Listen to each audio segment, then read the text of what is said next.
देखिए, अब्दुलमाजिद को आज कोर्ट के सामने जो सेशन जज पाटिल साहब, उनके सामने जो डीवाईएसपी है गुंजार साहब, उन्होंने उनको पेश किया था और 3 दिन की पुलिस कस्टडी की मांग की थी।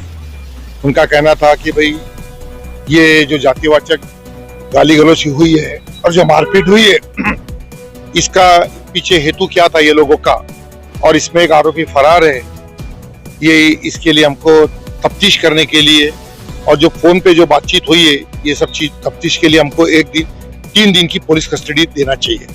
कोर्ट को हमने बताया कि भाई देखो, ये जो मैटर है, ये मैटर में कोई चीज, कोई रिकवरी करने की वाली कोई बात नहीं है। जो आरोपी एक उनके कहने, पुलिस के कहने के मुताबिक जो फरार है, तो पुलिस का काम है उसको अटक करने का।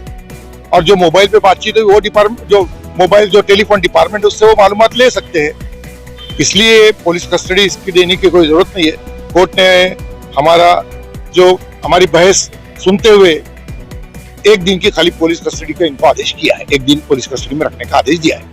टोटल कितने लोग पर आरोप है? 2 जन इस पे। नाम दूसरे आरोपी का तो मुझे कोई अभी पता नहीं है। एक आरोपी जो है, जो मैंने बताया, अब्दुलमाजिद, ये इनके तरफ से मैंने वकील पत्र दिया था।